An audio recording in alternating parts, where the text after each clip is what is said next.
Mouth freshener ദഹനത്തിന് മികച്ചത്. അറിയാം പെരുംജീരകത്തിന്റെ ഗുണങ്ങൾ. പെരുംജീരകം ഇട്ട വെള്ളം കുടിച്ചിട്ടുണ്ടോ? നിരവധി ആരോഗ്യ ഗുണങ്ങൾ അടങ്ങിയ പെരുംജീരകം രാത്രി വെള്ളത്തിൽ കുതിർത്ത് വെച്ച ശേഷം രാവിലെ കുടിക്കാവുന്നതാണ്.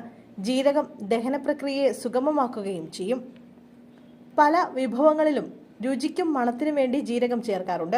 ജീരകം ശരീരത്തെ തണുപ്പിക്കുകയും ഉന്മേഷം നൽകുകയും ചെയ്യും. പെരുംജീരകം ശരീരത്തിന് ബലവും പ്രതിരോധശേഷിയും മെച്ചപ്പെടുത്തുമെന്നാണ് ആയുർവേദത്തിൽ പറയുന്നത്. ഹൃദയാരോഗ്യത്തിനും പെരുംജീരകം നല്ലതാണ്. കൂടാതെ ആർത്തവ സമയത്ത് വേദന കുറയ്ക്കാനും ഇത് ഉപയോഗിക്കാറുണ്ട്. മുലയൂട്ടുന്ന അമ്മമാരിൽ മുലപ്പാലിന്റെ ഒഴുക്ക് പ്രോത്സാഹിപ്പിക്കാനും ജീരകം സഹായിക്കും. മലബന്ധം, ഗ്യാസ്, ഛർദി, ഭക്ഷണത്തോടുള്ള താല്പര്യം നഷ്ടപ്പെടുക, ചുമ തുടങ്ങിയ പ്രശ്നങ്ങൾക്കും ജീരകം പരിഹാരമാണ്. മനസ്സിന് ഊർജം പകരാനും കണ്ണുകൾക്ക് ഉന്മേഷം നൽകാനും ജീരകം സഹായിക്കും.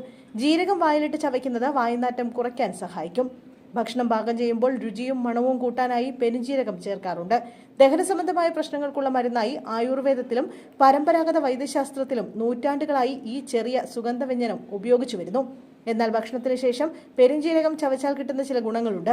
ഭക്ഷണത്തിന് ശേഷം പെരുംജീരകം ചവയ്ക്കുന്നത് ശ്വസനം മെച്ചപ്പെടുത്തുന്നു. പെരുംജീരകം ആന്റി ഓക്സിഡന്റുകളാലും നാരുകളാലും സമ്പുഷ്ടമാണ്. ഭക്ഷണത്തിന് ശേഷം ചവയ്ക്കുമ്പോൾ ദഹനത്തെ സഹായിക്കുകയും വയറ് വീർക്കുന്നത് കുറയ്ക്കുകയും ഹോർമോൺ ബാലൻസിന് സഹായിക്കുകയും ചെയ്യുന്നു. അതുപോലെ തന്നെ പെരുംജീരകത്തിൽ സസ്യ അധിഷ്ഠിത സംയുക്തങ്ങളായ ഫൈറ്റോ ഈസ്ട്രജൻ അടങ്ങിയിട്ടുണ്ട്. ആർത്തവ ക്രമക്കേടുകൾ, വയറു വീർക്കൽ അല്ലെങ്കിൽ മൂഡ് സ്വിങ്സ് എന്നിവ അനുഭവിക്കുന്ന സ്ത്രീകൾക്ക് ഇത് ഗുണം ചെയ്യും.